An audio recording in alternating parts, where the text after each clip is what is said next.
गीता एक गरीब लड़की है। वह बिन माँ बाप की बेटी है, इसलिए उसकी सास और उसका पति उसे ज्यादा कुछ नहीं कहता। गीता के घर में गीता की ही चलती थी। वो जो कहती थी उसकी सास और उसका पति बिना कुछ कहे मान लेता था, क्योंकि वह एक बिन माँ बाप की बेटी थी और उसने शादी से पहले बहुत दुख दर्द सहा था। गीता घर का कोई काम नहीं करती थी।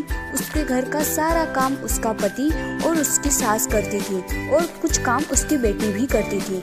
गीता तो रोज अपना पर्स लेकर बाहर घूमने चली जाती थी।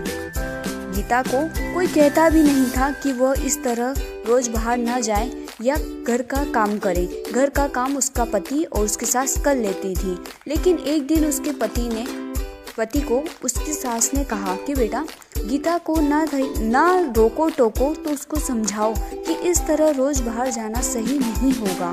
हाँ, वो बाहर जा सकती है, पर वो अगर कभी कभार जाए तो ठीक है, लेकिन अगर वो इस तरह रोज बाहर जाएगी तो हमारे समाज के लोग क्या कहेंगे। ये सब सुन के गीता का पति बहुत परेशान रहने लगा। उसे समझ ही नहीं आता था कि वो करे तो क्या करे। अगर वो गीता को कुछ कहता था तो गीता नाराज हो जाती। उसे समझ ही नहीं आता कि वो करे तो क्या करे। वो गीता को कुछ ज्यादा बोल भी नहीं सकता था और वो ना ही माँ की बात टाल सकता था। इसी तरह गीता रोज अपने ससुराल वालों को कुछ न कुछ कहती रहती। घर में कुछ भी करना हो गीता की ही चलती थी। वो अपने पति और अपनी सासू को बहुत बातें सुनाती थी। अगर उनसे कोई काम ठीक से नहीं होता तो भी वे उन्हें डांट लगाती थी। फिर भी उसका पति और उसकी सास चुपचाप उसकी सारी बातें सुनते रहते थे, ये सोचकर कि कभी न कभी गीता को एहसास होगा कि वो जो व्यवहार करती है वो सही नहीं है। हम उसे लाड़ प्यार करते हैं, इसका मतलब ये नहीं कि वो हवा में उड़ने लगे। पर ये बात कभी उसके ससुर ने और उसके पति ने उसके मुंह पर नहीं कही। उन्हें सिर्फ इसी बात का विश्वास था कि कभी न कभी उसे इस चीज का एहसास होगा।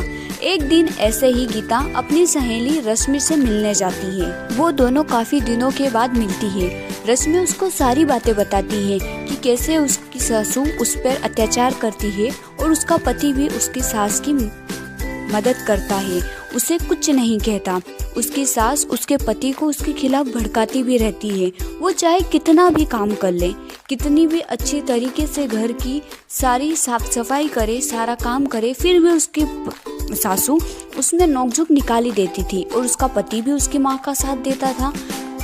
जब ये बात रश्मि ने गीता को बताई तो गीता को एहसास हुआ कि वो तो अपने पति और अपने सासू के साथ इतना बुरा व्यवहार करती है, घर का कोई काम नहीं करती, फिर भी उसकी सासू और उसका पति उसे कुछ नहीं कहता।